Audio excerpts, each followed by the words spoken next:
Halo teman-teman, kembali lagi bersama saya Silvius Dinena Seni. Pada video kali ini kita akan menjelaskan tentang apa itu bioteknologi. Saya akan menjelaskan tentang pengertian dan prinsip dasar bioteknologi.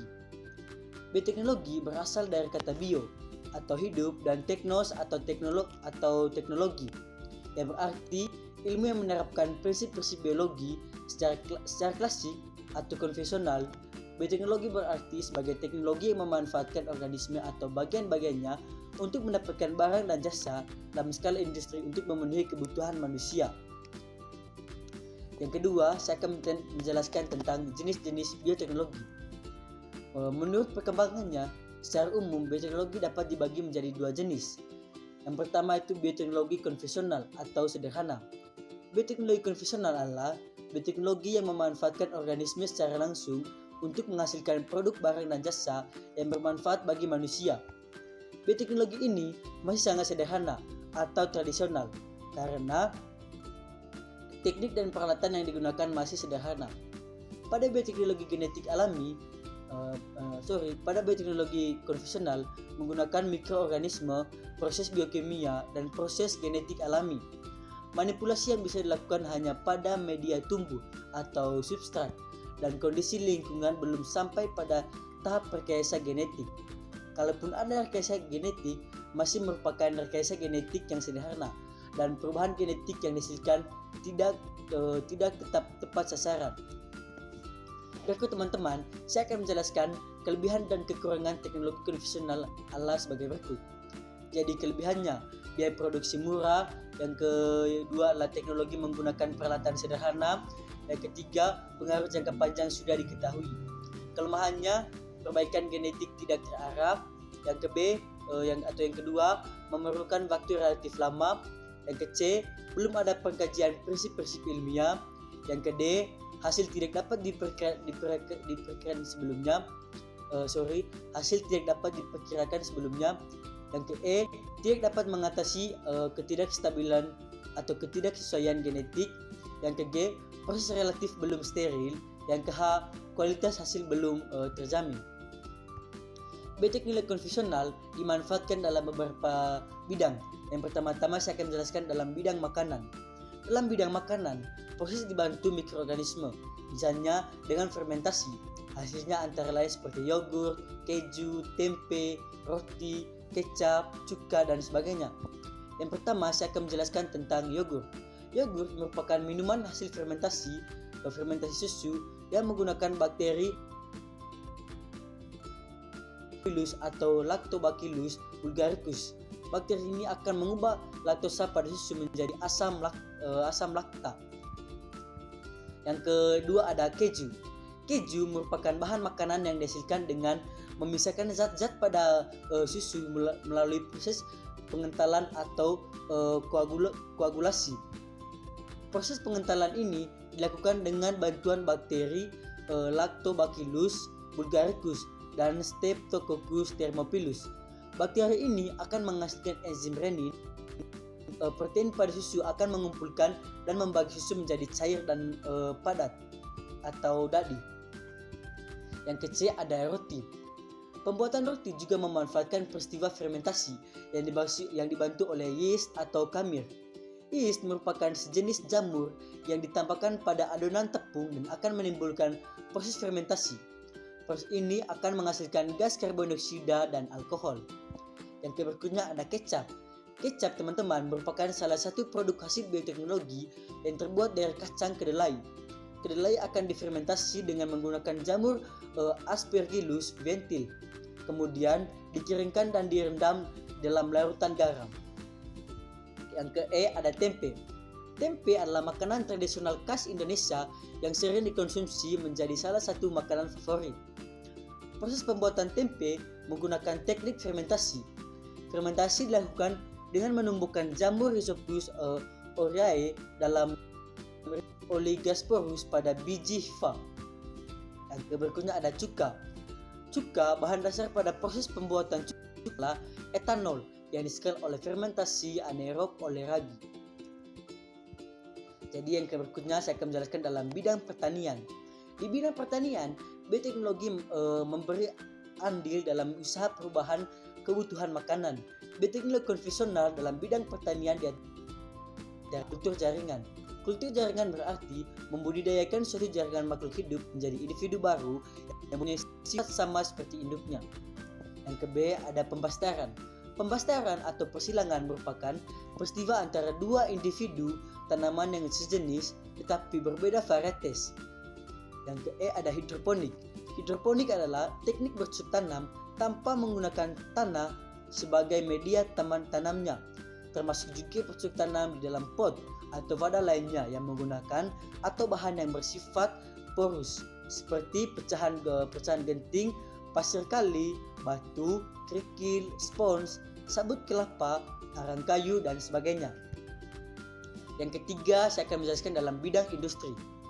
Jadi di bidang industri misalnya teknik bioremediasi, yaitu suatu proses pengelolaan limbah yang mengandung zat-zat yang berbahaya atau logam berat menjadi limbah yang kurang berbahaya.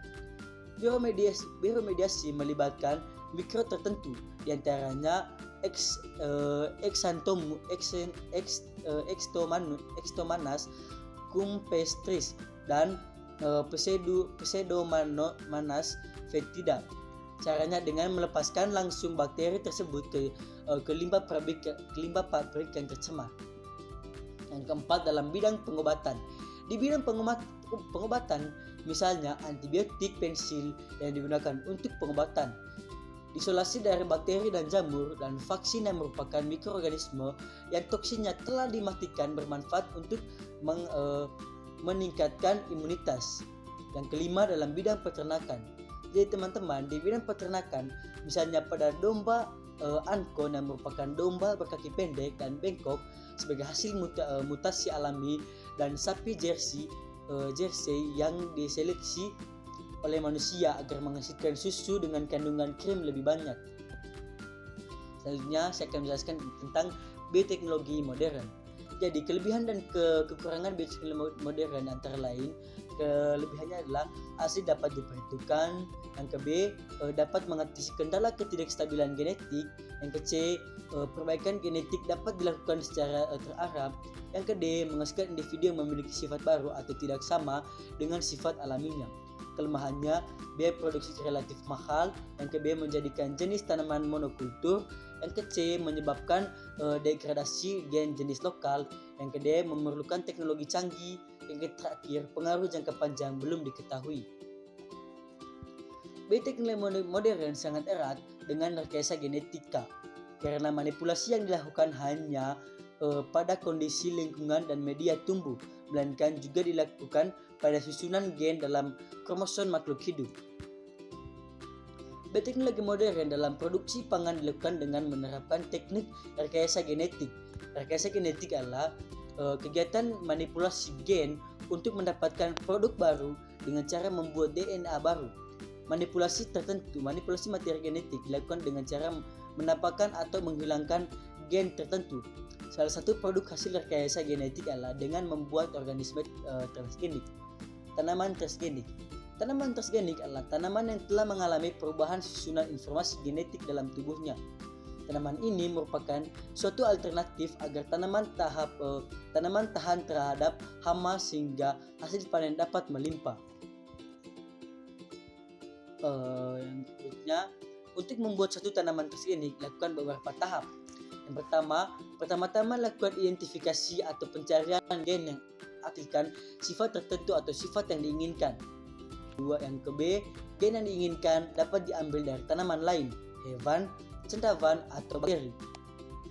C, pada tahapan cloning gen, DNA asing akan dimasukkan ke dalam vektor cloning atau agen pembawa DNA. Contohnya plasmid atau DNA yang digunakan untuk transfer gen. Yang ke D, kemudian faktor cloning akan dimasukkan ke dalam bakteri yang diperbanyak seiring dengan perkembangan bakteri tersebut. Yang E, apabila gen yang diinginkan telah terbanyak dalam jumlah yang cukup, maka akan dilakukan transfer gen asing tersebut ke dalam sel tumbuhan yang berasal dari bagian tertentu. Salah satunya adalah bagian daun.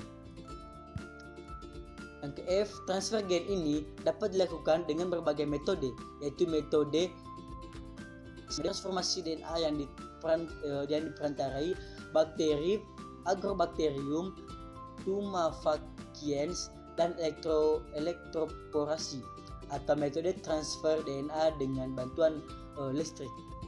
Yang berikutnya ada hewan transgenik. Selain tumbuhan transgenik, juga ada hewan-hewan transgenik. Pada awalnya, hewan transgenik merupakan hewan penelitian para ilmuwan untuk menemukan jenis penyakit yang menyerang hewan tertentu dan cara penanggulannya.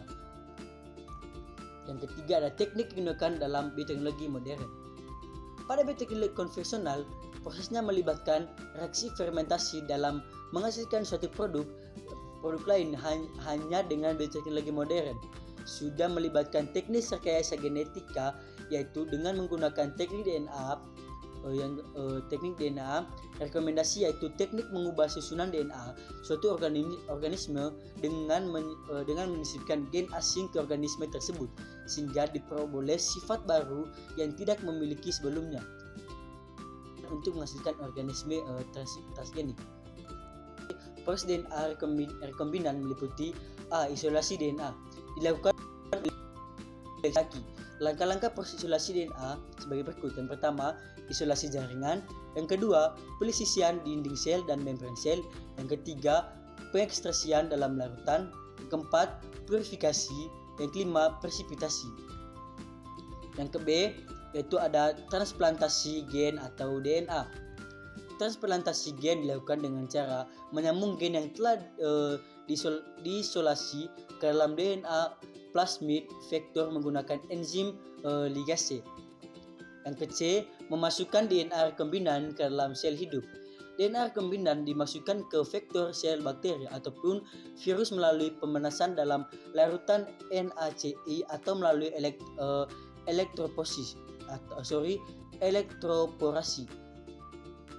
Selain teknik rekayasa genetika yang digunakan dalam bioteknologi modern, ada juga teknik-teknik yang dapat menghasilkan produk unggul, yaitu yang pertama ada kultur jaringan, yang kedua ada cloning, yang ketiga ada teknik bayi tabung, yang keempat ada fusi protoplasma, yang kelima mikroorganisme sebagai pembasmi hama tanaman, yang keenam peran mikroorganisme dalam mengatasi pencemaran, yang ketujuh mikroorganisme sebagai pemisah logam dari bijisnya, yang kedelapan rekayasa genetika, yang kesembilan teknologi plasmid, dan yang kesepuluh transplantasi. Oke teman-teman, itu saja penjelasan saya tentang materi bioteknologi. Sekian dan terima kasih.